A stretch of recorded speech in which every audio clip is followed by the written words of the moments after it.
And welcome to Hero Power. I'm your host, Avanties, and as always, I'm joined by my co-host, Zerotio. Zerotio. He's on one of these sides. Like you're literally joined because I'm right here, right next to my buddy. Yeah. I happen to be up in the Avanties territory for my birthday weekend. Happy birthday to you. So it's my birthday today. So a little late getting the show started because of that. Sorry, guys, but yes, we got a good show today. I'm excited. We're gonna A play lot to talk about. Gonna play some Battlegrounds. Yes, I'm excited. Yeah, I'm excited for a game of Battlegrounds. New heroes. Gonna check those out. Gonna check out the new tribe if possible. Yep. Well, we'll definitely check out the new tribe, but the heroes we'll see. We'll talk more about that when we get to the news. That's right. So, without further ado, let's just kind of jump right into that. So, first up, this week they announced a new event, the Felfire Festival of Music and Vengeance. Vengeance! Yes. So, it just started back on June the 9th with the Battlegrounds update that we're gonna check out here later in the show. Then on coming up this week will be week 2 of the event. We're gonna see Trial by Felfire Story Adventure, which is the long-awaited solo content. Yeah, and if you're listening to this on the download, that's tomorrow, the 17th, and we haven't heard a lot of lead up to this solo content, and a lot of the reason is because there's no cards assigned to it. And it's 100% free. That's right. So you get the solo adventure where you get to play as is it Arana? It's Elise's sister. Starseeker's sister. Yes. So Arana or Ariana or whatever. I'm not real is. sure how you pronounce it. Windseeker or Starseeker, and then that's just the solo content.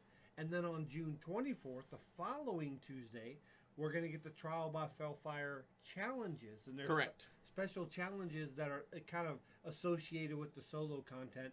And they kind of tease that we'll be able to play against or with some of our favorite heroes and villains.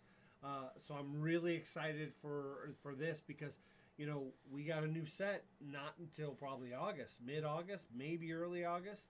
Yeah. And who knows with all this work from home stuff. Month and a half away. From COVID. That may be delayed more. We don't know.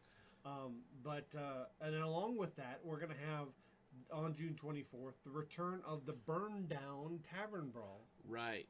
Which was a decent Tavern Brawl. I didn't think the timing was I honestly don't remember it. When it first came out, it was part of an event, and it just didn't seem to gel storyline and stuff. Yeah. But this seems to match the storyline a little bit. Plus, they're going to kind of dice it up. They made a couple changes to it to kind of more modernize it. And then we get a new Tavern Brawl. Yeah. On July the 1st, we get the Rumble Dome Tavern Brawl. Which just sounds awesome. You get to pick a hero to represent you and then a weapon. So the splash screen showed 10 different heroes, obviously one per class. Mm-hmm. And then there's going to be different weapons with each hero. Yep, you'll choose a weapon. So it's almost like, an endless amount of content. You might be able to just play this Tavern Brawl all week and have a different game each time. It sounds really cool to me. I'm excited. Yeah. So then there's also the legendary quest lines that they do usually with these types of events, and those do start on June the 17th and will run through. You get one on June 17th, one June 24th, and one July 1st. So one each of the 3 remaining weeks. And they kind of alluded that they would be with the content. So I assume the June 17th one will be doing stuff for the solo content. The June 24th will probably be playing the Tavern Brawl, and the July 1st will also be playing Tavern Brawl. June 17th, 9 a.m., complete Chapter 1 in Trial by Fire Adventure and earn 1 Ashes of Outland pack, 1 Year of the Dragon pack, and 1 Rise of Shadows pack. Oh, nice. I like the Year of packs. That's kind of so cool. Then on June 24th, you'll have Play 4 Trial by Fire Challenge games to earn 1 Ashes of Outland pack, 1 Year of the Dragon pack, and 1 Saviors of Uldum pack. And then on July 1st, it'll be play 4 Tavern Brawl games and earn 1 Ashes of Outland, 1 Year of the Dragon, and 1 Descent of Dragon. So three legendary quests, 9 packs total. So that's not bad. Can we just start calling Ashes of Outlands AU? Oh. We get an AU pack? Yeah, no. No. So yeah, make sure you are logging in and checking it out. There's lots of really cool stuff coming in the next week or two. So yeah, I'm super excited. But let's talk about this patch that happened the 9th, which was the Tuesday after our show dropped. That's right. Like immediately after our show dropped. So the Battlegrounds update came through, and it introduced 3 new Battlegrounds heroes. Yep. And then added it brought back in patches with a totally new rework. They straight up rework patches. Okay. Then they have a new minion type, pirates, with 17 new minions. I think only one of them's not a pirate, but plays really well with pirates. With pirates, yeah. And then they took Professor Putricide and the Holy Mackerel minions out. So Professor Putricide was the hero. They removed him, and then Holy Mackerel was a minion. 1 hero, 1 minion. Yep. And then they've updated Lightforge Enforcer so that it will include all. It actually says of each minion. So it includes pirates. Yeah. Yeah. The big change that they really didn't make a big focus on in the patch notes so much, but when people start playing, they notice it, is the BG matches will only have 5 minion types available. And now with the addition of pirates, there's actually 6 minion types. So when you start your Battlegrounds, it will tell you the 5 minion types. And if you hover over Bob's Tavern's deck, Bob's deck will show you the 5 minion types. So we'll show that a little bit when we do the play portion. But and any heroes or cards associated with that, like if there's no Murlocs, you won't get the Megasaur. Okay. Megasaur won't show up because even though it's a beast, it's not a Murloc. It's part of the Murloc package. And if you don't get dragons, you won't get Alexstrasza as a hero because she's kind of dragon synergy. If you don't get demons, Jaraxxus won't be a hero. Okay. So it kind of makes you, if you play with a certain character a certain way, when another hero is present, but their faction's not there and you won't have to face that hero, it might allow you to play that hero more often. So it's going to change up the Battlegrounds, and I think the people that maximize that knowledge. See, I've never been great at Battlegrounds, but with this new patch, I climbed up to, I went from like 5K MMR, which is low, up to almost 6K, and I fell back a little bit, doing some testing and goofing around with heroes I probably shouldn't, but it's almost like this new system works well for me. Okay. Now, it could be other people playing certain heroes. I don't know. We'll have to see. But I kind of binge played a couple days before because I'd already gotten Legend and I got a substitute for my THL match this week, so I didn't play. So I was like, I don't really have any reason to be on the ladder. So I just grinded BGs and for the couple days I was home, and I really do enjoy it. And then on June 16th, Arana, or I think I got the date wrong. I think it's June 17th.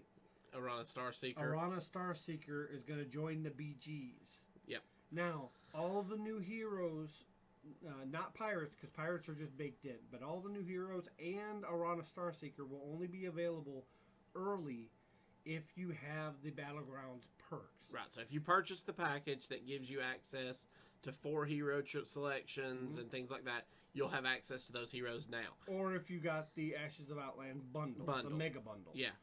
The Mega Bundle will allow you, which I did. So there's a lot of people still complaining about, they're calling Battlegrounds pay to win, though I honestly don't think it's pay to win because A, there's no real prizes to ranking up. There's no system like that. So I don't know. I don't think having, because Espo also does not have the perks, and he seems to really enjoy Battlegrounds, and doesn't mind waiting for some of these heroes, and doesn't really take from them. And you only have to wait a couple weeks at the most, Right. in a lot of these cases. Yeah, so. in fact, June 30th is when all the non-perk players will get access to these everything. heroes. Yeah. Now the pirates and the minion changes Are there now? Are for everybody, whether Right. you have perk or not, because that's something they can't let non-perk players not be able to play with the pirates. It's Right. only the hero selections that are adjusted. Yeah. So. All right. Well, that covers the new Fire Festival and the Felfire Festival and the new patch that just dropped. Do we want to look at the actual patch notes and talk a little bit about the new heroes? I mean, yeah, we can. Yeah. So, first up, you have Captain Eudora. Cute little, looks like a cat pirate. And the hero power is Buried Treasure, which allows you to dig for a golden minion. You can use that 4 times per battleground. No. No. How it works is it's 1 mana, dig for a golden minion. You get a minion after 4 digs. Oh. So when you get it down to 1 dig left, when you dig, you'll get a golden minion in your hand, not on the board. It's just a random one. Okay. When you play it, you'll be able to discover a Tavern tier higher minion, just like playing a golden. Right. But then your hero power will reset the 4 digs, and then you can do it again and again and again. Gotcha. I've gotten Captain Eudora 3 times. So it takes 4 turns to get a golden. So basically, you're spending 4 mana and 4 turns to get a free golden. Right. So, and then of course a character with the golden. Okay. Right. So, right. The first time I played her, I got 3rd, and I really didn't know how to play her. I didn't use the hero power really early. I kind of only used it when I had 1 extra mana. The second time I played her, I got a token minion right on turn 1. I bought the token minion, sold the token, and used it on turn 1, and used it every single turn. Okay. I won that game. The third time I got her, I didn't really have optimal time to use it early. I didn't start using it till turn 2, I think it was, and I got second that game. So I think she's one of the top tier of the new ones, in my opinion. Okay. I like her the most. Now, it could be because I played with her the most. I haven't played with some of the other ones. Okay. Next up, we have Sky Captain Crag, and his hero power is Piggy Bank. So gain 1 gold this turn, increases each turn. Yes. And what is the once per game? You only get to use this hero power once per game. Okay. So every turn it banks up. Now, obviously, you don't want to go wait too long, because once you get to 10 gold, it will count higher, but you'll never get more than 10 gold. Right. So there's really no reason to have it go more So than 10. on turn 1, you'll get a gold. On turn 2, you'll get a gold. On turn 3, you'll get a gold. Yep. On turn 4, you'll get a gold. And then on turn 5, you can use the hero power and cash out the 5 gold. And then you get it, and then you can't use the hero Right. power the rest of the game. I played him once, and kind of how I felt comfortable was about turn 6. Okay. Because the numbers kind of round up where you're upgrading your Tavern turn 6, because I think you have 7 mana, and then or 9 mana. You're upgrading your Tavern. You're buying a minion. Then you're cashing in the gold and buying 2 more minions. Gotcha. So Okay. it kind of works well. And that, obviously, that can change based on what your comp is and some of the minions you get that might help you. And if you have a comp that's you're wanting to buy and sell a lot on a turn, like with maybe a brand where you're buying Battlecry minions just to put them out and sell, and with crowd favorite and like a Battlecry build, he might be good maybe on a different turn. But I found turn 6 is kind of being optimal. I think I got like 3rd or 4th that game. Okay. All right. And then the third new pirate hero is Captain Hook Tusk. And her hero power is Trash for Treasure. Best name ever, I think. Remove a friendly minion, discover one from a Tavern tier lower. So Yes. now, if you're looking to try to find certain minions, Or this Goldens. could be, or Goldens, this could be really good. Yeah, because you're discovering, so you're going to get 3 options. And sometimes, depending on, well, specifically Tavern Tier 1, you might find the same minion. And it might benefit you to get the same minion. Because there's a new minion, and we'll talk about him a little bit later. And he's a pirate that, when you play him, he has a battle cry reducing the cost of Bob's Tavern by 1. Then you can use this on him, and because he's Tier 1, you'll discover a Tier 1. You can find another one of him. It goes in your hand. Mm-hmm. And then you toss it out and reduce it even more. Okay. So that's a way to kind of almost make your character into a Bartender Bob without being Bartender Bob. Gotcha. By getting those early Tavern tiers fast. That's how I used her, and it worked out well. Also, remember, if you're using it on a Tavern Tier 1, there isn't a Tavern Tier below it. So you will find another one adjacent minion. So early game, it's really strong. Where I found it kind of weak was late game when I have a lot of minions established. I didn't really want to try to find a Tavern 4 or Tavern 3. No, I wasn't running like something like a Battle Cry build. Now, it might have been good if I had a slot open for a Battle Cry build with like Bran or whatnot, and then I turned that one to a lower one and got another Battle Cry minion from a tier below. Yeah. That would have been well, but that's not the comp I had at the time. I gotcha. Okay. So it could have just been circumstance. I think in that game I got like 6th. I really couldn't flesh her out real well. I just couldn't figure her out. Mm-hmm. I want to play her more to maybe learn that. Okay, so we're also getting Patches back. Yes. So I don't know if you guys remember, but Patches was removed a while back, and he did 2 damage. 2 damage to 2 random. 3 yeah, damage. It was the cannon shot. Yeah. 3 damage. And so now he's been reworked with a new ability called Pirate Party, and You said that right.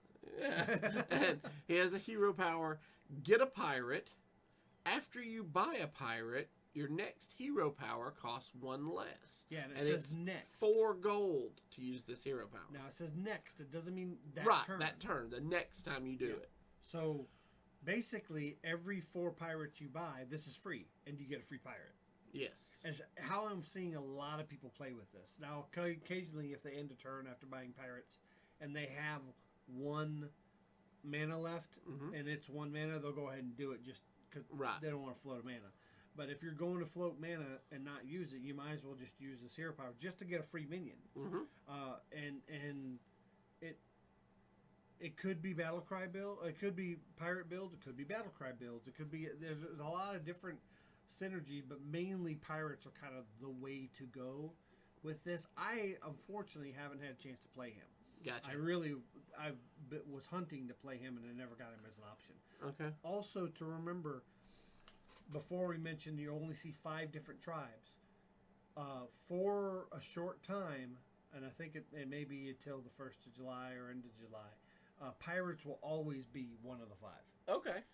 And I'm sure after a while it'll rotate. But, pirates are strong, man. Cool. I look forward to seeing some pirates in tonight's battleground. Hopefully we get to get a pirate hero too. Yeah, and they also tweaked a few other heroes too that I forgot to mention. Rat King includes pirates. Rat King will no longer start with King of Beasts. It always started with King of Beasts and then changed. Okay. Now it'll just be random, and it has one for pirates. And then Queen Togwaggle is now also including pirates. Okay. So they're making sure pirates, this isn't just an event thing. Pirates are here to stay in Battlegrounds. It's a permanent addition. Yeah. They may tweak them in the future. Yeah. But and then, like we said, they added a whole bunch of new pirate minions. We'll just walk through those as we play and kind of point out what they do. Just a couple. Okay. In Tier 1 specifically is the one we were talking about earlier, the Deck Swabby. He's a tier reduces 1. the cost of upgrading Bob's Tavern by 1. And he's a 2/2 pirate. Yeah. Which a 2/2 on turn 1 is pretty good. And then of course there's all the rest are pretty much pirates other than the Arcane Cannon. Arcane Cannon's a tier 2 2/2. Can't attack, but after adjacent minions attack, deal 2 damage to an enemy minion. That's pretty clutch. Yeah. And then there's some really good high end minions. I've heard from a lot of people that the Skybreaker Goliath, Seabreaker Goliath, yeah, is pretty OP. And which one's that? So Seabreaker Goliath is a 6/7 pirate for tier 5 minion, Wind Fury with Overkill. Give your other pirates +2/+2. Yeah, which you kind of think just in a shell, late game, especially at tier 5, a 6/7 is not going to overkill that often. But as we'll see in the game a bit, these pirates buff each other significantly. Yeah. And they buff a lot of attacks specifically. One other one I want to mention that we'll probably see a lot of, whether we'll use or not, is tier 3. As we scroll up to it, I think it's tier 3. It gives you can sell it back for 3 cost. Maybe it's tier 2. Must be tier. Yeah, it's got to be tier 2. Must be tier 2. Yeah, there it is. This minion sells for 3 gold. The Freewheeling Gambler is a tier 2 3/3 pirate, and it sells for 3 gold, which means you can buy it, immediately sell it, and buy another pirate. Yeah. So on those, that every time you buy a pirate, she basically sells for free. So the big benefit of that is a lot of people might buy them and take them out of the pool, but they're also going to sell her quickly because they want the gold. So you're going to have her in the pool a lot, which means pirates are going to be in the pool a lot. Right. And then there's the big tier 6 minion, the Tide Raiser. Now this is not a pirate. No, it's not. But it's a 6/4 with a death rattle. Summon 3 random pirates. So I had a game where I got Baron Rivendare, and I got this, and I got it I put it on the far right next to Baron Rivendare. I thought maybe it'll do more than 3. It probably won't. Well, it ended up, the way my build was, I killed off all my pirates left. All that was left was this ship and Baron Rivendare. This ship attacked in 6 pirates out of it. Oh, it was so disgusting. Bad. And some big pirates like the Nunat Pagel, which we'll probably see. Came out of it, and there's a lot of minions that do stuff specifically with gold. So this is something kind of new we've seen in the Battlegrounds, where you're actually messing with the economy with the cards, and we've seen this in other auto battlers that this is kind of built off of, like TGT and the like. Yeah. But we didn't have really a static economy in Battlegrounds to play with that. Well, they've made that gold a little more dynamic to allow it to have a static adjustment. Yeah. So I'm kind of excited because I think it's stirring the brains of the makes you think Hearthstone a little more. team. Yeah. And the players are getting more ingenuitive, but also Team 5 is getting more ingenuitive. It means we might see more economy adjusting stuff. Mm-hmm. And then there's also minions in there that get benefits based on golden minions. So, and that's another form of economy. That's kind of the only real true economy we're having is golden minions. The more golden minions you got, the kind of further ahead you got. Right. Because everybody pretty much got the same amount of gold.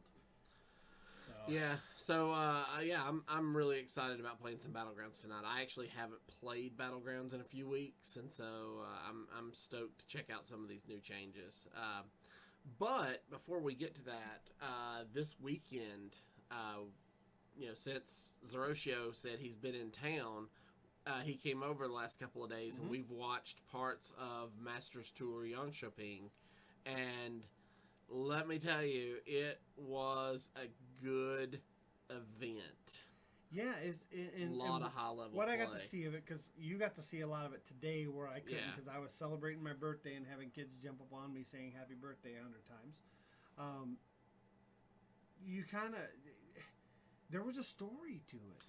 There was, and so going into this event, and if you guys listened to our show from last week, Hockey Boys had posted a really good breakdown of the prize winnings going into this event. Yeah. And we knew Exblazes had guaranteed himself a spot in the EU Grand Masters, but the other two positions were kind of up. And Yaaargh was in a solid position. Yaaargh was like a 95% chance to get into Grand Masters. Basically, if he made top 8, he was guaranteed. Yeah. Well, as the weekend went on, his percentage chance dropped like a rock, and by the time top 8 started, he had like a 25% chance. Yeah, he ended with like 6 wins or 7 wins. He just missed something like that. But the way the players who made it into top 8, he needed certain players to win and to guarantee his spot, and only one of those players won. So in top 4, he literally had a 25% chance of making it to Grand Masters, because if any of these other 3 players had won, he would have probably he could have been out. So let's talk about top 8. Well, I like to say, if there was a story for the Yaaargh thing, it would be titled France versus Italy. Yes. Yeah, absolutely. So let's talk about top 8. Our top 8 finalists. We had Pinos versus Monsanto. Monsanto's a well-known name in the tournament scene. Pinos is a Italian Hearthstone player who's been playing for quite a while and was up for Italy's what was the global games? Hearthstone global games. He was up for Hearthstone global games to represent Italy. Just didn't get voted in. Just didn't get voted in. Yeah. So he's a really well-known player in Italy. Yeah. Then you had Wild Animal from Russia, who's kind of a little unknown. It's his name's Dicky's Verb, but it translates to Wild Animal. He beat Baby Bear to get into the position. Top 8. Yeah. And Baby Bear to face Wild Animal had to beat Lion. Correct. Lion, world champion Lion. So not only did he beat all these top players to get where he's at, he beat the person that had to beat the world champion. Yes, that's correct. And Baby Bear was poised to make top 8. She was. If it wasn't for Wild Animal. Yeah. And so Wild Animal went up against perennial favorite and Masters Tour grinder, Dead Draw. Now, Dead Draw is another well-known name. He's played in all 6 of the current Masters Tours, and in 3 of them, he's finished in the top 8. Yeah. The other 2, it was like 24th place and 40th place. So really high. In 5 out of 6 Masters Tours, he's in the top 50.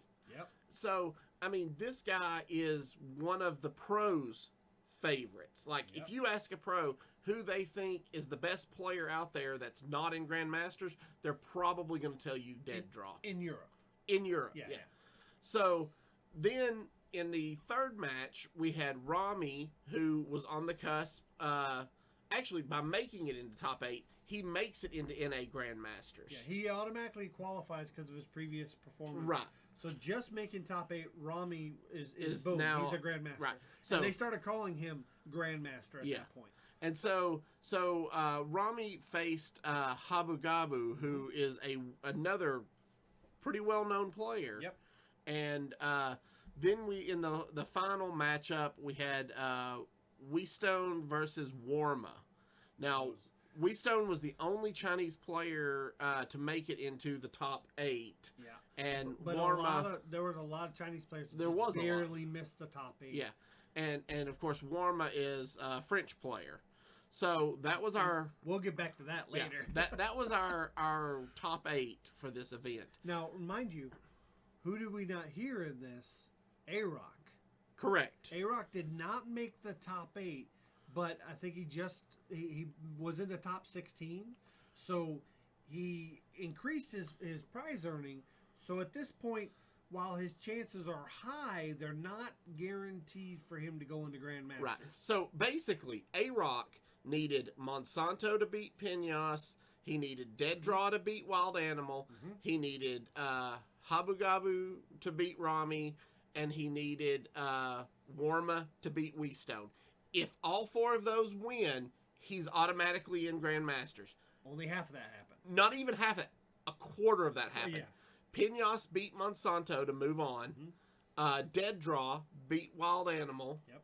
Or maybe he needed Wild Animal to beat Dead Draw. That's what it was. But Dead Draw beat Wild Animal. And then Rami upset. I don't know if I'd say upset since he's now a Grandmaster, but he beat Habagabu. The only one that helped him was Warma beating Weestone. Yep. So going into top 4 of Yaaargh's chances, only one player made it, moved forward for him. If Warma had lost, all of his chances would have gone out the window, and Yaaargh would have been out as a potential future Grandmaster. So at this point, we have Dead Draw versus Pinos and Rami versus Warma. Now, Dead Draw still has a chance to make it into Grandmasters, but he pretty much has to win. Basically, no. Dead Draw just has to make it into the finals. Just the finals? Okay. If Dead Draw makes it into the finals, he's in Grandmasters because he already had enough money from his previous 2 Grand Masters tours that would have put him over. Well, unfortunately, the Italian comes in and just straight takes Dead Draw down in 3 games. Yeah, he swept him. It was pretty one-sided. And then Rami, who has punched his ticket as a Grandmaster, he's a Grandmaster at this point. He can kind of coast. Versus Warma. He lost to Warma. And he lost to Warma. Now, at this point, Warma has punched his ticket as a Grandmaster for making it to the finals. Yeah. It was either going to be Dead Draw or Warma. It was funny because Yaaargh tweeted during the Dead Draw Pinos match, said, I'm probably the only person in the entire world right now that wants Dead Draw to lose this match because he needed Pinos to win and then lose. Yes. So that's the tricky part. That's the tricky part. Yeah. He needed Pinos to beat Dead Draw so Dead Draw didn't take his spot. But then if Pinos won in the finals, Yaaargh was out. Would take Yaaargh's spot. So, right. So at this point, it's Warma versus Pinos. Warma from France. Warma from France. Pinos from Italy. From Italy. So Warma and Rami are both from France. Are both? Yeah. No. Rami is an NA. Oh, that's right. Okay. Yeah. So, but who's the 3? We got Warma. Yeah. Oh, it's Blizes. Blizes is from Warma France. And Blizes are both from France, and Blizes. And Yaaargh's from France. Yeah, Yaaargh's from France. Blizes didn't have to even play if he didn't want to. Yeah, he had enough. There was nobody catching him. So we have 2 French, and we're deciding the 3rd spot by this match. So Warma versus Pinos. And Warma's from France. Pinos is from Italy. Right. So if Warma wins, Yaaargh's in. If Pinos wins, Pinos is in. So Warma has the fate of his countryman Yaaargh in his hands. Because Warma could easily go, it doesn't really matter. I'm already Grandmaster. But at this point, he's like, I want the money, I want the notoriety, and I want my fellow Frenchmen in Grandmaster. And that's a big thing right now because the French are absolutely dominating the EU scene. Yes. They practice together. They work on the game with each other. They do everything as a core group. And I think that's why you're seeing such a dominant performance right now. And you had all of the French. See, what you don't know about, what people might not realize about the French contingency in the competitive Hearthstone and the streaming Hearthstone is when you go to look for French Hearthstone streamers, there's usually only one channel. Mm-hmm. All of the French players share the one channel. They share resources. They share practice time. They share the money. They share everything. And it's Team Solari. Mm-hmm. And it's a streaming team as well as a competitive team. So all of France, along with Warma, is backing Warma up to beat. Or Yaaargh is backing Warma, yeah, including exactly Yaaargh to beat Pinos from Italy. So going into the finals, Game 1 saw Warma on his Demon Hunter versus Pinos on his Demon Hunter. These Demon Hunter mirrors, okay. I've never been a mirror match fan. Yeah. I've thought they were boring. You're playing 2 of the same decks.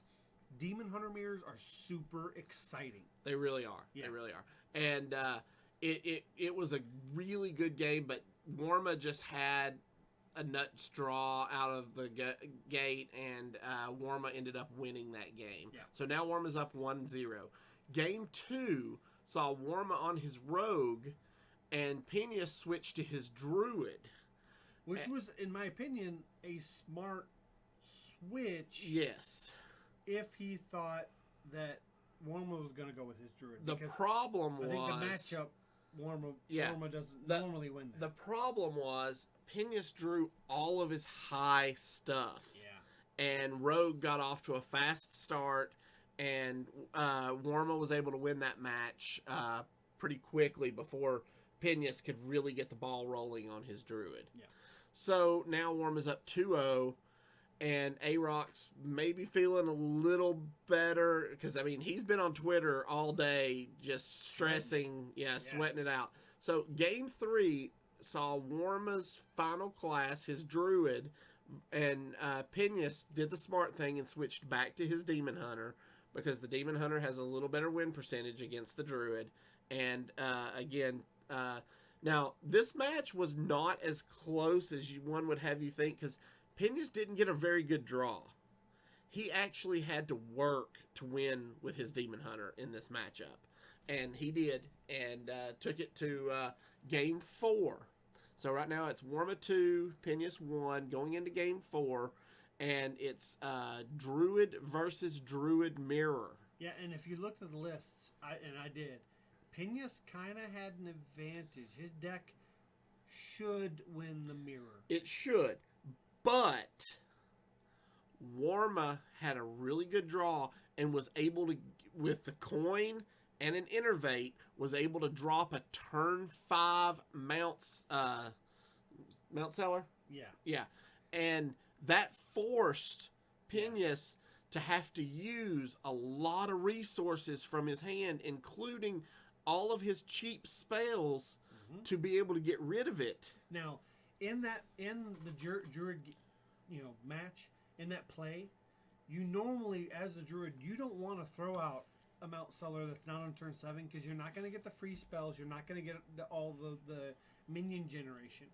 But doing this early, basically, druid either has to use all of their removal resources or they can't remove it at all. Exactly. And if they use all their removal resources, and you can follow it up with a Glowfly Swarm or another Mount Seller on turn 7, you pretty much lock that game. Yeah, and that's actually, so what ended up happening was Pena's got the jump on the ramp. So he had more mana than Warma did, but Warma being able to drop that Mount Seller on turn 5 forced Pena's to have to use all of his spells to get rid of it.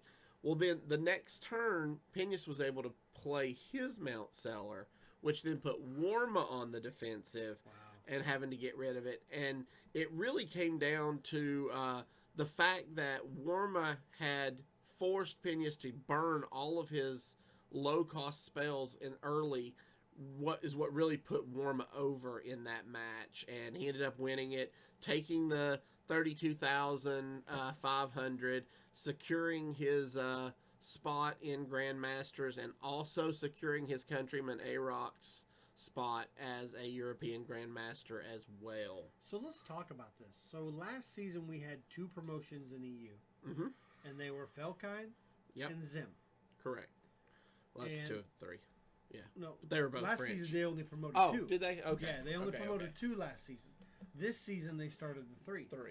This season they're promoting 3 in Yaaargh, Blizes, and Warma. 3 more Frenchmen to join Felfire and Zim, and already Frenchmen in Grandmaster since season 1, Switz. Right. So the EU region has 16 Grandmasters, and 6 of them, almost a third, are French. Yes, that's crazy. How long until we have we just have like Masters Tour, French versus the world? Yeah, I mean, it's what it sounds like the French are building up to. So we've talked about it before, and it's real big hot topic in the Hearthstone community is what region is the strongest, and it is kind of a rather well-known thing to say the EU is the strongest. Right. So I personally believe if you take France out of the EU, EU is no longer the strongest. I could see that. EU is single-handedly the strongest because of France. Mm-hmm. The French Hearthstone community is so good, so competitive. They pool their resources. We hear about them practicing together. I'm wondering, once you start filling that pool with French players in Grand Masters, how many are they eventually going to have to split into like 2 practice groups that they're going to be facing each other so often? Mm-hmm. I mean, that's a good thing to have happen, but at the same time, you're constantly killing your own countrymen. Right. Yeah. So I will say the country that has the strongest, not regions, country that has the strongest Hearthstone competitive scene, competitive players, by far, has to be France. I agree. I would say China in the past, Mm-hmm. because we have some really good Chinese players. But I think if you had a China versus France, which they used to do those, they haven't recently. They used to have China versus EU, China versus US.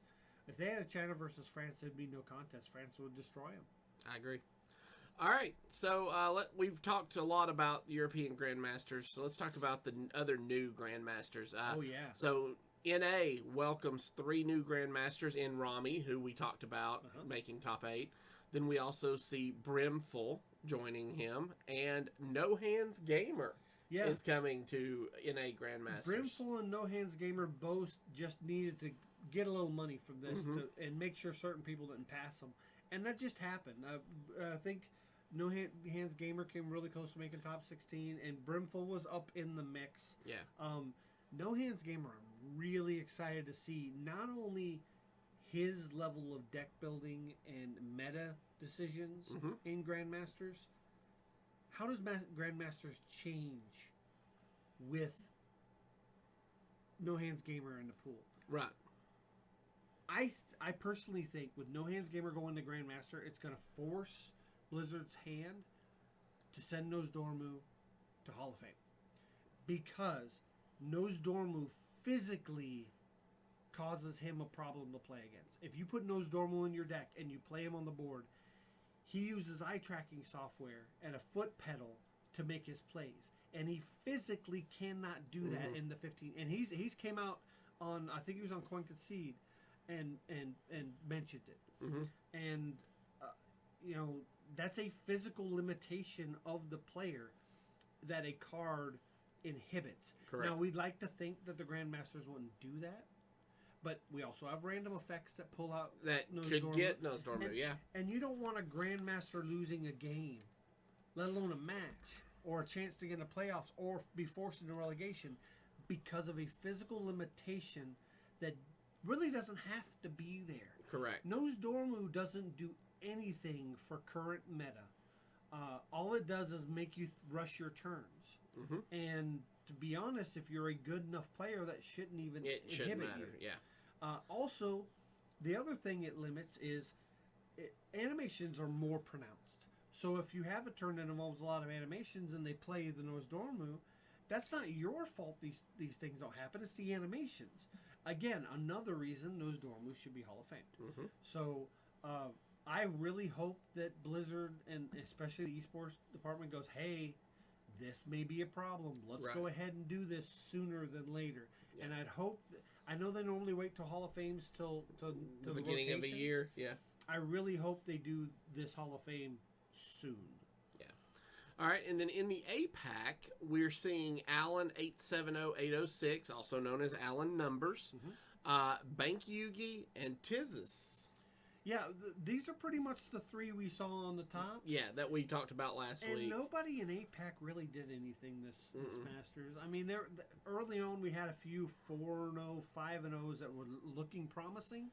That if they were able to sneak in top 16, might be able to pass one of these guys. It just didn't happen. No. Alan Numbers actually got the closest, so he kind of solidified his spot. But Bankyuki and Tits, I don't even think I saw their names. Yeah, I know Alan Numbers is a pretty popular player in the Hearthstone community, and so I know a lot of people are pretty excited about seeing him. And I think finally make it into Grand Masters. He was streamed at least once. Yeah. I think at one point he was 5-0. When he was streaming, when we were watching it. Yeah, I know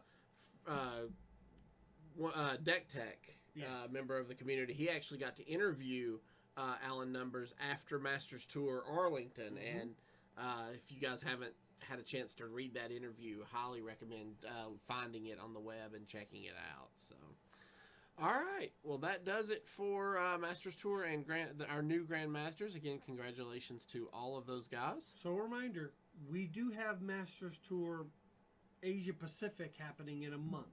July 14th. I think. So the competitors in that aren't going to have a chance to go into Grand Masters Season 4. That cutoff was after this Masters Correct. Tour. So any point earnings they get from the Asia Pacific one will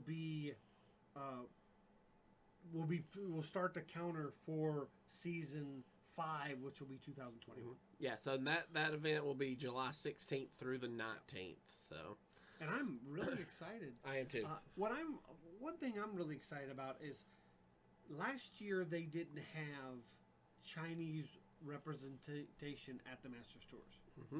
Then VK Lion won BlizzCon, won the World Championships. So since then, at Arlington and Los Angeles, and now Jonkoping, we've seen some Chinese contingency. Now, VK Lion didn't make it to the one in Texas because that was when the COVID stuff was going on. They were restricting flights, so she couldn't get here. But her boyfriend made it because he had already been in the U.S. So a few people from China were there. And then there was Chinese representation here because obviously they don't have to leave the country. They can stay at home. So it's nice that the reins on Chinese competitive Hearthstone players are being loosened, not just for VK Lion, but lots of other Chinese players. I don't know if they count their points separately for possibly being the Grandmasters chosen out of China, or the not Grandmasters, but the World Championship competitors out of China or not. That's to be seen when we have the next World Championship. But it's nice to see kind of that line blur a little bit. We get to see some of these Chinese players so that when we see them at BlizzCon or wherever it's going to be held this year, we might have seen their name elsewhere. So this is not... So VK Lion not only broke the borders for female players in esports, but she also broke the borders for that really thick wall in esports between China and the rest of the world. Yeah. We're kind of seeing it blurred. So again, I can't say how much VK Lion's championship win has done last for the year game. has done for Hearthstone specifically, let alone esports as a whole. Yep. All right, that brings us to this week's Tavern Brawl, which is Captain Blackheart's Treasure. This is a repeat. The captain has left treasure for everyone, but mostly for you. Each turn, open a chest of 3 random cards, choose one, and put it in your hand. Oh, I enjoy this. I do too, because you start with a bunch of 2-3 pirates, and then you just randomly generate a card each turn.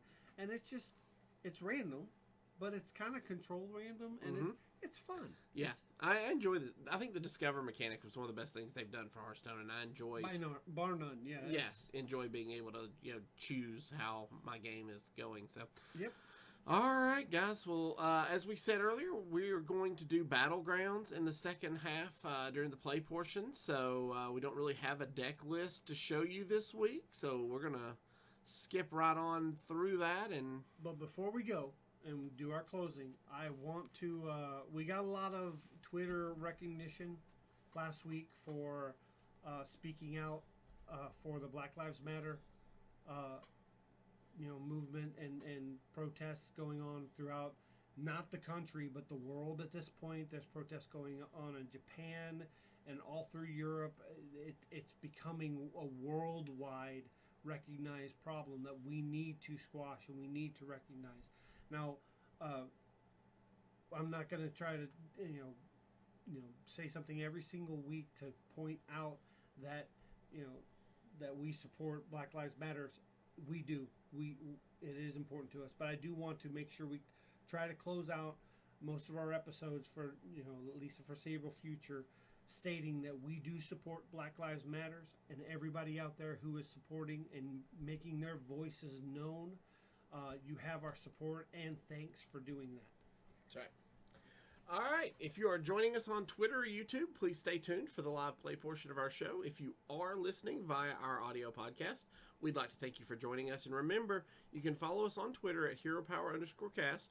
You can find all of our past episodes on YouTube at youtube.com/ECMMOGamers or on our website at HeroPowerHS.com. If you enjoy the show, you'd like to help support and improve it, you can do so by joining our Patreon at patreon.com/HeroPower. There, you'll also be able to join our patron-only Discord for as little as $1 a month. And we'll see you all again next week. And don't forget to use your hero power.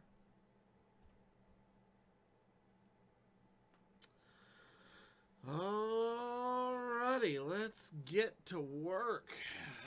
Oh yeah, I gotta add you to this. Oh my gosh, I'm not here. Oh my gosh, I don't exist anymore. Yeah, well, we'll add you real quick. Let's see. Get your device 2. And there you are. Woo. Now we'll put you in your box.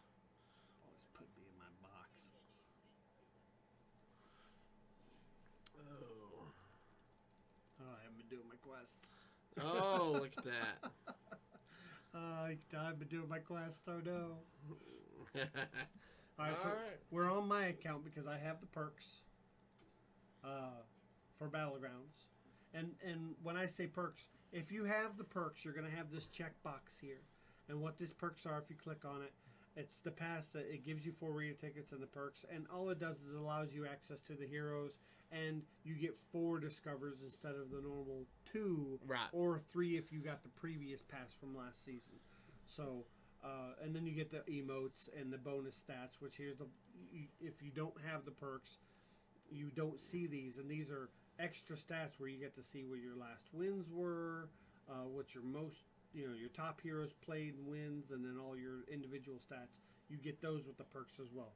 If you're interested in it, it's 2,500 gold, or right now they have it reduced. It's not $19.99, it's $9.99 Right. if you want the perks. Also, usually if you get any of the mega bundles, it automatically comes with the perks. Yeah. But let's get in here. All right, so we really are hoping we see one of the new pirate heroes, We or hope maybe so. one of the reworked heroes like Patches, or so who was the other reworked hero? Patches, That's or it. That's the only one reworked. okay, yeah. Well, there's That was Hook Captain Tusk. Hook Tusk. So Remove a friendly minion. Discover one from a tavern tier lower. let's in this case, honestly, these are Lord Jiraxis and Bartendertron are low. Mm-hmm. Lord Lich Baisel's actually gone up in her win rate, but Captain Hook Tusk is new. And we see here pirates, murlocs, mechs, demons, beasts. So we're not going to see dragons at all, Oh, okay. or any dragon synergy. Now, or is dragon that's heroes. random every game, right? It's random every game, but Pirates will always be. there. Yeah. Okay. So we won't see Alexstrasza. We won't see any of the dragon-based Right. heroes. There may be dragon heroes, but not ones that rely on dragons as, Yeah. as a tribe. All right. So we've got a token. So- Well, there's the deck swabby. We could reduce the deck swabby and then turn the deck swabby maybe into another deck swabby. Yeah. Or we could get a token minion and then turn the token minion into another 1-drop. Okay. I think we take the token in this case. Normally I would take the deck swabby, Uh-huh. but it really doesn't help much this early. And then I'm going to use this on the token to try to get... Oh, yeah. Let's go Rabid Sorrelisk. Okay. Those builds are really good. So, for those who may not be familiar with it, It's a tier 1, 3/1. After you play a minion with Death Rattle, gain +1/+1. And there are a lot of Death Death Rattles Rattle in minions. tier 1 and 2 specifically. okay. All right. Now, I probably should have put the Sorrelisk on the left, but it wouldn't have mattered in this matchup. Yeah. You kind of want to do the higher power attacks, not really health so much, higher power attacks early game to the left. Okay. There's a second Sorrelisk. Yep. So, normally you want to tier up here. But let's see if we can turn the Alley Cat into another Sorrelisk. Yes. So, that being said, I'm going to play this, I'm going to tier up, but I'm going to freeze this board. Okay. And what this is going to allow me to do is buy the Sorrelisk and then get another tier 3 minion, hopefully a Death Rattle minion. Okay. Because we tiered up. If we would have bought it just now, we would have only gotten a tier 2 minion. Right. Which might have been a Death Rattle, but it wouldn't be as high a quality. Okay. Somebody's gone deck swabby. Yep. That's it. No, it's not even because that'll pop a 1/1. This is a really strong. It's a 2/1 that pops a Sky Pirate when it dies. Yeah. That's a tier 1. So now we're gonna take the. Oh, so good. Yeah. So let's go ahead and take this. Go ahead and put him out. See what we get a tier 2. Hopefully we tier get 3. Yeah. Yeah, we'll get a tier 3. That's right. No Death Rattle minions, but we did get Imp Gang Boss, Which is good because it always pops out in more. Yeah, Imps. let's go with Imp Gang Boss, and then I'm gonna freeze this board. Okay, because we want the Rat Pack. I want that Rat Pack. Yeah. Normally, I might try to flip to see if I can find something better to freeze, but that's probably as best as we're gonna do with this build. So we got some good sustain on the board with the Imps. And then we're going to have a big minion in the Sorrelisk once we get it going. We want to see a bunch of these. These are Scallywags. And they're 2/1s with the Death Rattle. Mm-hmm. That's what I would love to see, lots of Scallywags. There we go. So there's a win. All right. So now we're taking the rat. Oh, Arcane Cannon. But we don't really have any other. Well, let's get the rat out. Yeah. And hover over that Arcane Cannon. So any adjacent minion attack. So which means whenever a minion pops out of something, and then it's going to attack next too. Yes. So what if you put it between the Imp and the Rat Pack? I like that, but I think if I do that, I'm going to take the Sorrelisk and move it to the end. Okay. Let it attack last. Yeah. That makes sense. I don't think there's anything I want to tear down. I kind of want to save that if I'm in a position where I have to buy a tier 1. If there's nothing else to buy, I'll buy a tier 1 and then try to roll it into like a Death Rattle minion. And what's good is it doesn't just put it in play; it puts it in your hand. Right. So we'll get benefit from the Sorrelisk. Ooh, this is a pretty good board on their side.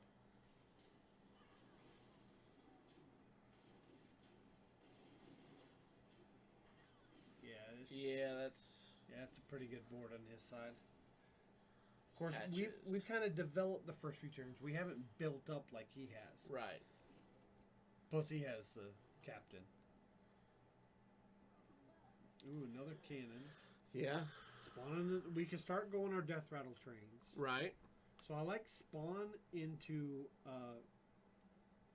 taverning up. Okay. Here. The question is, do we want the spawn's ability or the chance to get another Death Rattle? I think we'd rather roll for a tier 1. Okay. And maybe get a Death Rattle off of it. Because getting the +1 across the board, while good, it's not really hugely benefiting us yet. There's a Death Rattle. So that's kind of what we want to go with. See, we're getting this worked out. Right. So let's go ahead and move this placement over here. And we'll leave this Rat Pack here for now because it's only 2/2. Right. So we don't need it last quite yet. I honestly wouldn't mind taunting this up and just getting it bigger. See, that's the benefit of hers. If you can get a Death Rattle and then roll it into another Death Rattle to play it, the Sorrelisk just gets bigger and bigger and bigger and bigger and bigger.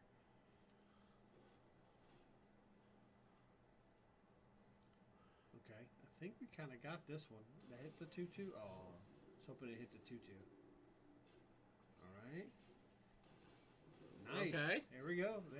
That's a good win too. Yeah. That's a real good win. 11 points, third of their health. All right. Another Death Rattle. Another Death Rattle. I like that Death Rattle. This is a Bloodsail Cannoneer.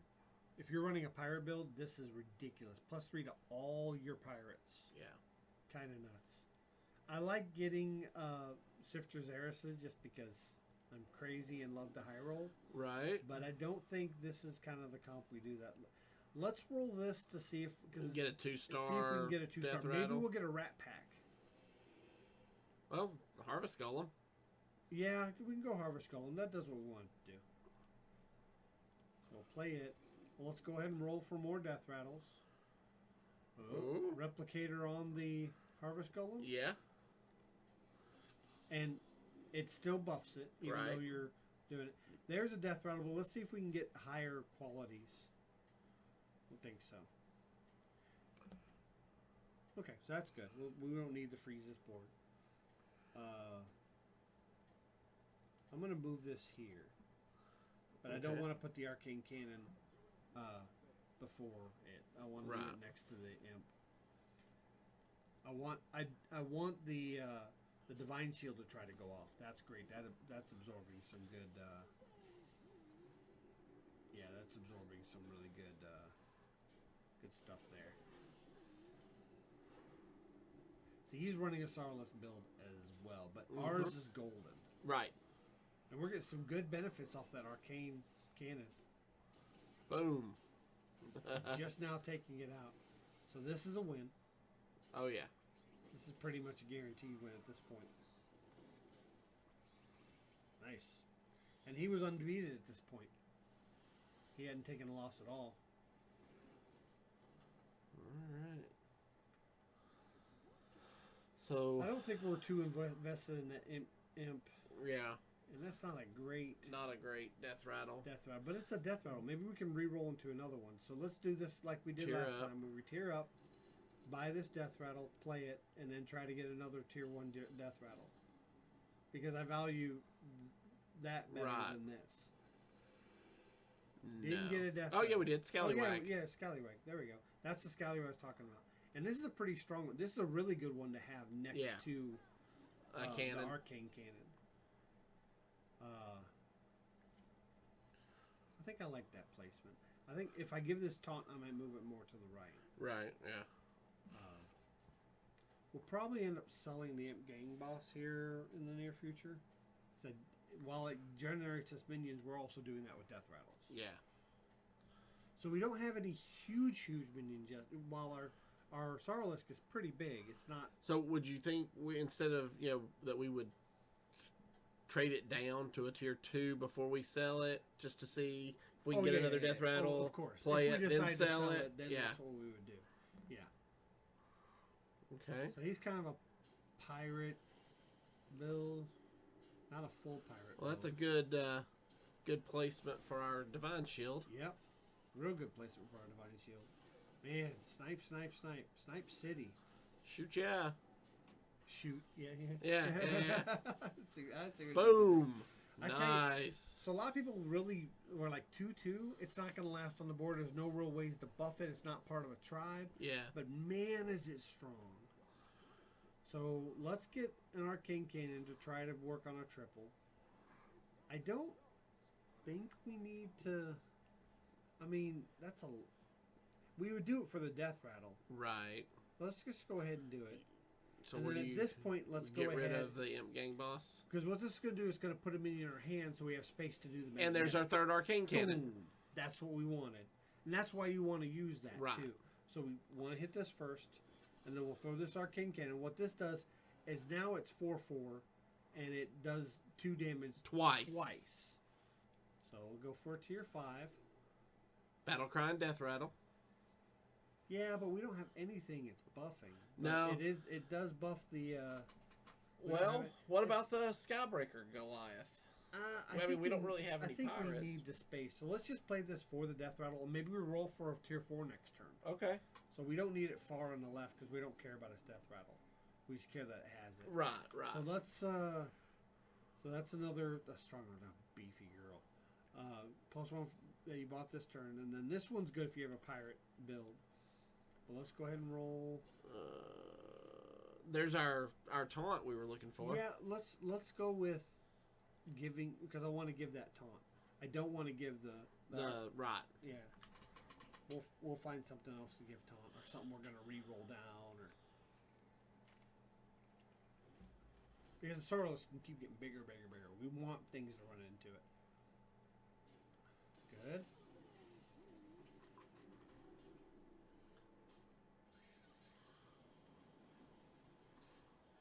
Oh, it's a beefy boy. Oh. It's looking good. That did its job. That's fine, yeah. Yeah. This is a win. Oh, yeah. It's a good win because that's 5 damage right there. Almost got her. All right. Oh. Wow. 4 death rattles. So what do we want to roll? We gonna want to roll on the King Bagurgle? Yeah, let's see what we get from him. Let's roll the King Bagurgle, see what 4-drop we get. Annoya module. Annoya module. Put it on. Yeah. But let's buy these 2. Okay. We don't need to tier up to 5 yet. What do we want to taunt? What about the Harvest Golem and the... Okay. So taunt that. Taunt that. Toss Sell. it. Play the Annoya module. Play the Annoya module. I was going to give it taunt anyways, but that's fine. Let's roll before we start playing these. Oh, that's Kaboom's not bad. We might just sell it though. So let's buy it. Roll one more time.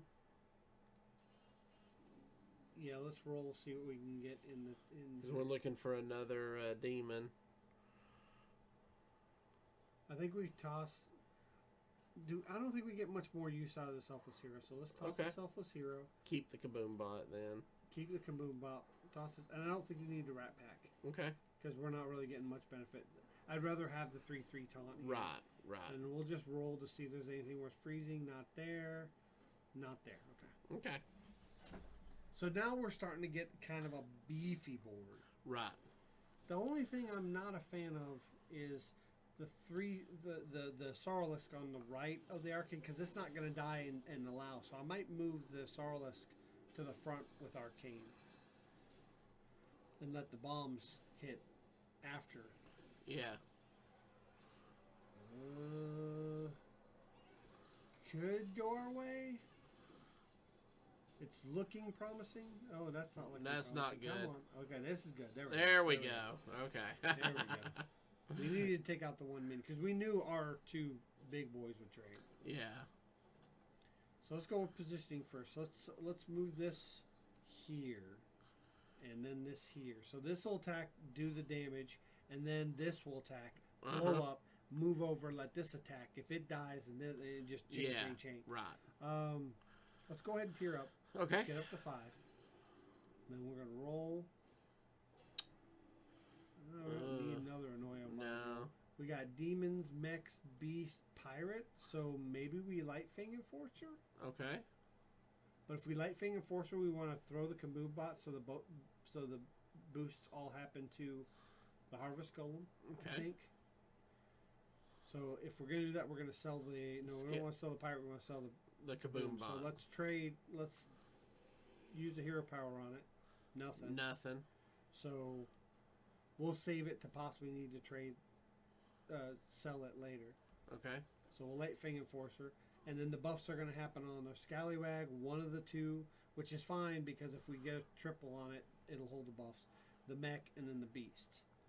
Okay. Remember, we don't have dragons at all, so we don't have to worry about that. Right. So I think that's good. We might not keep the Lightfang Enforcer, but if we keep it a couple turns and get those buffs, that's what? We 1, want to 2, 3. Yeah. That's 8 4 worth of buffs each turn. Yeah. So it's worth keeping at least a few turns. And we might sell one of the demons just to make room to sell and stuff. Unless we find another demon and can triple up. Unless we find one of those in prison, yeah. This is a really good Battlegrounds.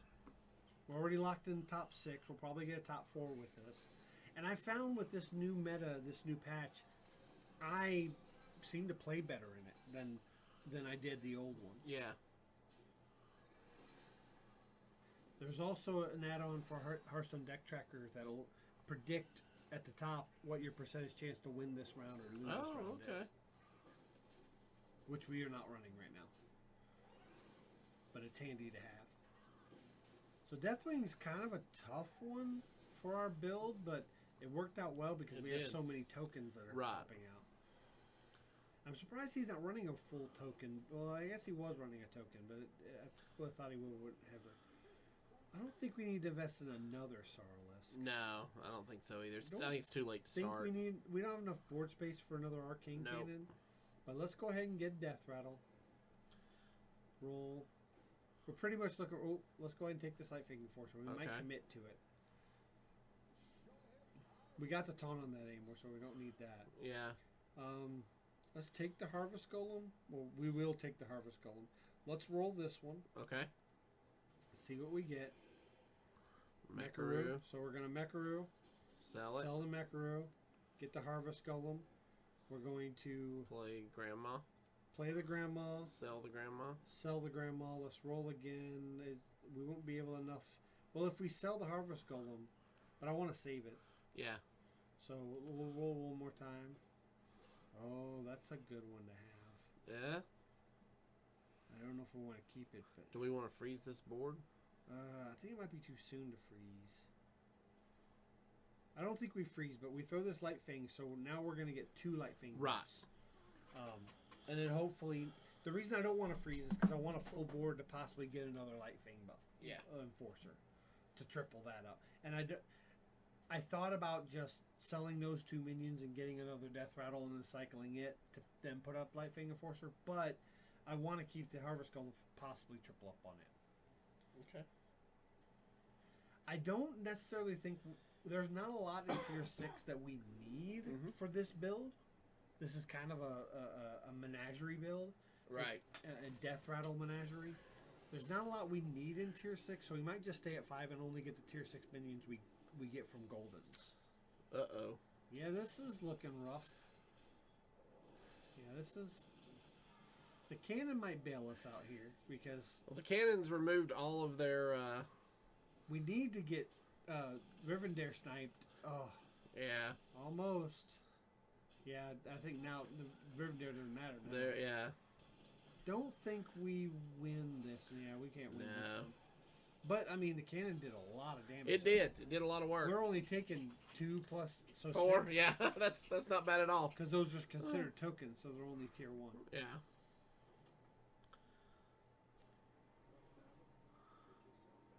So we can get the beast just to cycle it for Death Rattle, which I think is what we probably end up doing. Then let's roll. This might be nice for buffs, but I don't know if we have the space. I don't think we invest in cycling yet. I really want to try to find a Light Fang or a Harvest Golem. Okay. Then let's Or just... a Scallywag's not bad. Go ahead and get Scallywag since we can eventually tier up on it. So I don't really want to. I mean, I guess we could get rid of Light Fang Enforcer. Nah, let's get another round of buffs out of it. Yeah, let's get one more And round see of what we buffs. get next turn. Yeah, because I really don't want to throw any of these minions We're up back. against Patches again. Yeah, so Patches is running Pirates, so I think we can take this one. We beat him last time. I don't think it was recently. No. Neither of those are us. What is Finley got? He's got the Nosdormu power. Ooh, no wonder. Now, what a lot of people might not realize, Finley doesn't have a hero power. His hero power is he randomly discovers A hero power. So Right. you can actually have 2 of the same hero power in a Battlegrounds matchup, depending on a Finley. Ugh, so much damage. So this is what I like. If they beat up on the Harvest Golem, and then his token attacks, and then the demon attacks, and his token attacks, and these tokens keep attacking, this arcane cannon just keeps doing more and more work. However, that pirate ship is going to cause us problems. Yeah. Actually, I don't want to kill it now because it would pop 3 out and possibly do more damage. Ooh, that's a lot of damage. Oof. Oof. Now, at this point, we kind of need to make some... Oh, there's a Scallywag. Yep. So, want a Scallywag, and then at this point, before we play the Scallywag, we want to go ahead and start cycling some of this stuff. Okay. So, let's Beast. Let's rock the Beast. Get a tier 2. No. Well, take the Zubat, yeah. It'll give us a beast buff. It'll give us a beast buff, yeah. Nothing else, but... And sell it. I'm going to go ahead and take the Scallywag. I'm not going to keep this Scallywag. Right. I'm just going to sell it. And then before we commit to that one, let's try to get some more Death Rattles. We'll go ahead and get this. Sell it.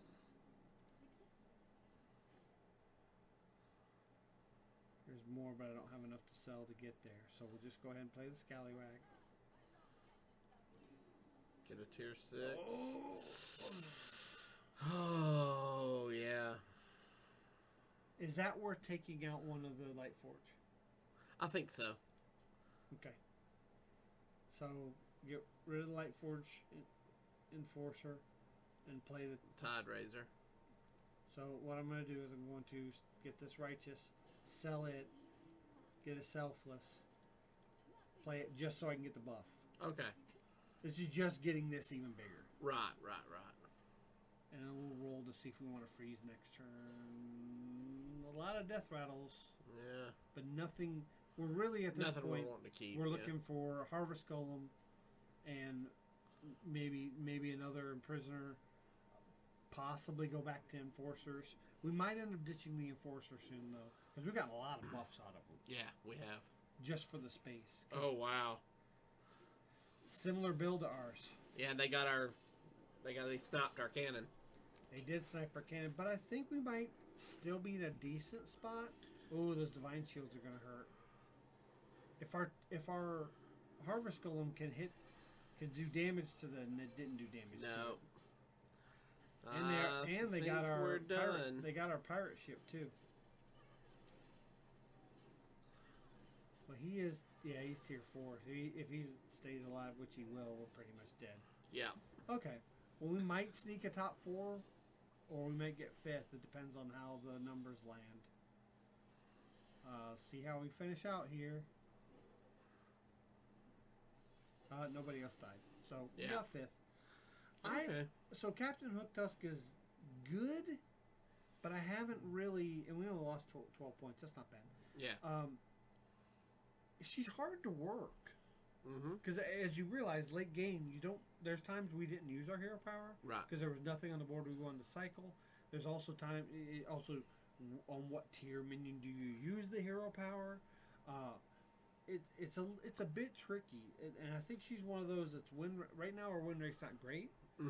But it's going to go up as people start learning the techniques with her. So again, I am not a BG specialist. I mean, as you see, I'm 5600 MMR. I don't play a lot of BGs. I'm not great at it. I do win quite a bit, but I'm not consistently getting top 4s. So don't take this as how to play BGs. It's just kind of a kind of tease on the new Battlegrounds we're going to play. We just wanted to show you guys some of the new stuff. There are great Battleground streamers out there. Slissa's really been hitting it really hard. Regis Kilbin, when he does BGs, he's usually really high up in MMR. Obviously, Kriparian, Dog, the normal BG players.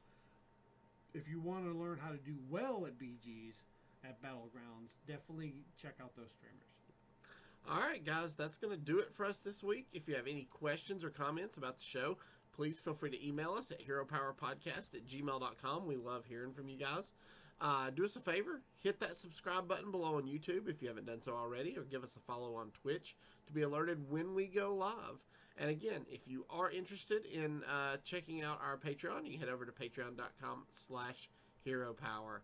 And until next week, everybody, good gaming. Guys.